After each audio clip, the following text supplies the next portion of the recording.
Bahkan beberapa tahun yang lalu ada kisah yang luar biasa, mirip seperti kisahnya Imam Ahmad bin Hanbal, yaitu seorang dokter di negara Syria, di negara Syam, namanya Dokter Hisham.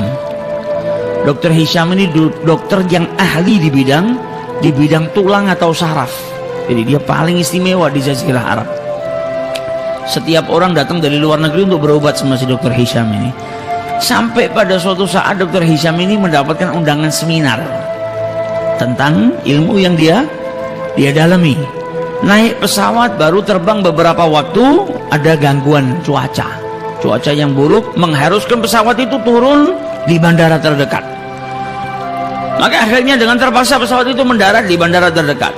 Dia tanya sama yang jaga bandara, ini kapan kira-kira pesawat ini bisa diterbangkan lagi? Oh, mungkin bisa makan waktu 9-10 jam, bisa sampai 12 jam karena cuaca buruk.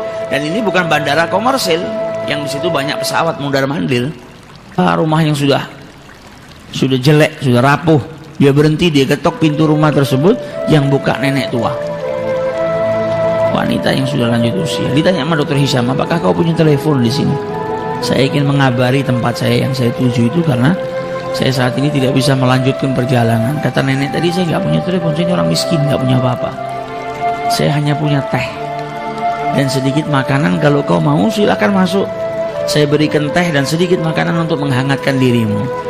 Maka masuk Dokter Hisham, duduk, minum teh, dikasih makanan. Nenek tadi kembali ke kursinya. Kemudian di kursinya dia berzikir kepada Allah, berdoa kepada Allah Subhanahu wa Ta'ala. Dilihat sama Dokter Hisham, luar biasa ini nenek. Di malam hari dia duduk, dia berdoa kepada Allah. Tanpa Dokter Hisham sadari, ternyata di sebelah nenek tadi ada anak kecil yang terbujur kaku. Ditanya sama Dokter Hisham, ini anak sebelah kau ini siapa? Oh, ini cucuku. Mana orang tuanya? Orang tuanya sudah meninggal. Bapak ibunya mati sudah, yatim piatu. Ini anak saya yang rawat dari kecil. Ditanya sama Dokter Hisham, kenapa anak ini dari tadi saya lihat gak bergerak? Maka dijawab oleh nenek tadi, ya anak saya punya kelainan, ada penyakit di tulangnya atau di sarafnya yang menjadikan sekujur tubuhnya gak bisa bergerak.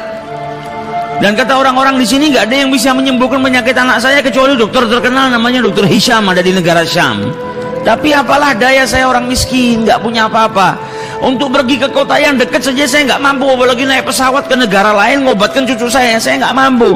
Tapi saya punya Allah. Kalau Allah sudah punya mau, nggak ada yang nggak bisa. Makanya saya terus mohon kepada Allah Subhanahu wa Ta'ala. Maka Dokter Hisham mendengar ucapan nenek tadi, badannya gemetar. Ya Allah, ternyata pesawat nggak bisa melanjutkan perjalanan, turun di bandara darurat. Saya naik mobil pun nggak bisa melanjutkan perjalanan, diberhentikan sama Allah di rumah nenek tua ini. Ternyata semua kejadian ini hanya untuk mengabulkan doa nenek tua ini yang tidak pernah berputus asa memohon kepada Allah Subhanahu wa Ta'ala. Jadi semua yang saya lakukan ini ternyata hanya cara Allah untuk mengabulkan doa si nenek tadi. Nah, ini istimewanya orang kalau sudah doa, nggak perlu mikirkan caranya kita orang.